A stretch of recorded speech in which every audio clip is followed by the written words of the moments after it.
తూర్పుగోదావరి జిల్లా రంగంపేట ఏసీబీ ట్రాప్లో రంగంపేట మండల surveyor Chikkala Dharmarao ACB DSP ఎం కిషోర్ కుమార్ ఆధ్వర్యంలో దాడి చేసిన ఏసీబీ బృందం ఈలకొలను గ్రామానికి చెందిన బి రాముడు నుంచి లంచం డిమాండ్ చేస్తూ 75,000 లంచం తీసుకుంటూ ఉండగా రెడ్ హ్యాండెడ్గా పట్టుకున్న ఏసీబీ అధికారులు.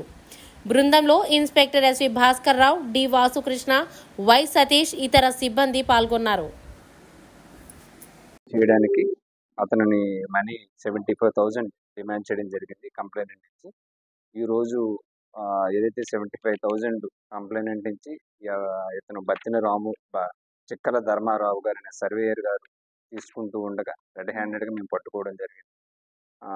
పట్టుకొని ఏవైతే రిమైనింగ్ ఫార్మాలిటీస్ ఉన్నాయో కూడా అవన్నీ కూడా కంప్లీట్ చేసి అతని జ్యుడిషియల్ రిమాండ్కి తరలించడం జరుగుతుంది. Thank you. లేదండి, అది మేము చూస్తున్నాం, అది ఫర్దర్గా వెరిఫై చేస్తున్నాం.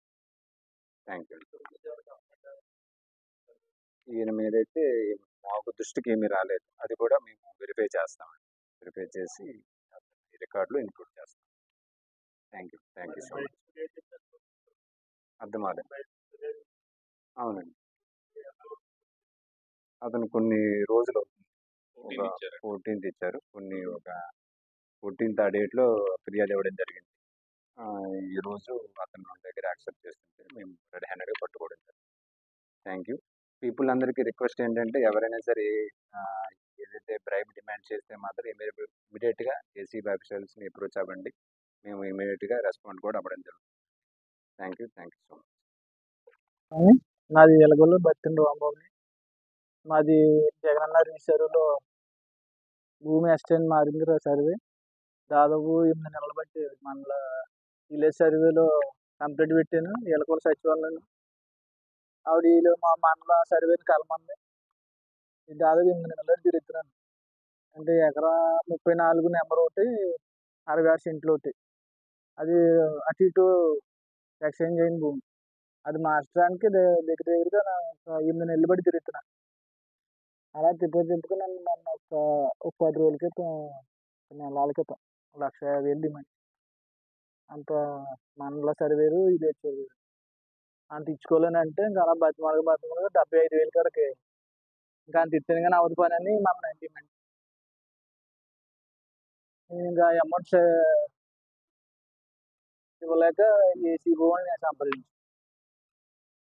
గ్రామ స్థాయిలో సర్వేర్ గారు ఉన్నారు కదండి, ఈ సర్వేర్ గారు ఏమన్నా మిమ్మల్ని ప్రెజర్ చేయడం కానీ లేదంటే సమస్య ఇప్పుడు పట్టించుకోవడం కానీ ఏమైనా ఉందండి? ఇంకా ఆవిడకి చాలా సార్లు చెప్పి నా పరిధిలో అయితే అయిపోయింది ఆ పని, నేను చేసే పని కాదు, అంతా మండల సర్వేని గట్రా అడగండి అని చెప్తుంది ఆవిడ. కేవలం చేసింది అయితే ఆవిడ రీసర్వే ఎలగొలను ఆవిడ ఆధ్వర్యంలో జరిగింది. మొత్తం ఎలగొలు మొత్తం అలాగే ఉంది, ప్రతి ఫైలు కూడా అదే ఇబ్బంది. ఆమె ఏమన్నా అంటే సార్ గ్రామ స్థాయిలో ఉన్న సర్వేర్ గారు ఆ మేడం గారు మీకు రైతులు ఎవరైనా వెళ్ళినప్పుడు మాకు ఇబ్బంది అంటే సరే సమాజం అడ్వర్టైజ్ జరుగుతుంది. నాకు సంబంధం ఉంటుంది, అంతా అలా చూసుకుంటా. నేను అయితే చేసి నేను ఒక్కళ్ళు కూడా కాదు, నా ఇంకా 30 మంది సర్వేలు ఉన్నారు, అవన్నీ చెప్పుకుంటున్నాను. అంటే మీ ఊరికి సంబంధించి ఆమె ఒక్కతే 30 మంది సర్వేలు ఉన్నారు వెనకాల అంతా చేస్తేనే చేస్తాను. నేను ఒక్కళ్ళు చేసింది కాదు కదా, అంతే ఇలాగ అయిపోతే కారణం ఏంటని అడిగితే గ్రామ స్థాయిలో ఆమె సమాధానం చెప్పాలి. ఆవిడ సంబంధం కానీ ఎవరికి సరైన సమాధానం చెప్పలేదు. నాకు తెలియదు, అంతా అవుతుందని చెప్పి. అంటే మీరు గ్రామస్తులు అనుకుంటున్నారు ఏంటంటే ఇప్పుడు ఆమె ఏమన్నా మీకు మాకు అలాగంటే గ్రామంలో ఈవిడే తయారు చేసి మొత్తం అంతా కూడా సర్వేర్ గారికి సమాచారం అందిస్తుంది అన్నట్టు అంటున్నారు రైతులు. అవుతా ఉండొచ్చు. అంతేనండి. నమస్తే అండి అందరికీ. నా పేరు ఎం కిషోర్ కుమార్. నేను ఏసీబీ డీఎస్పీ రాజమండ్రి హైదరాబాద్లో పనిచేస్తున్నాను. ఒక బత్తిన రాముడు అనే అతను వాళ్ళ మదర్ మీద ఉన్న ల్యాండ్లో కొన్ని సర్వే నెంబర్లు ఎక్స్టెంట్ తప్పుగా పడిందని చెప్పి పబ్లిక్ గ్రీవియన్స్ రిడ్యూసర్ సిస్టమ్ ద్వారా అతను అప్లై చేయడం జరిగింది. ఆ తర్వాత ఆ కంప్లైంట్ రంగంపేట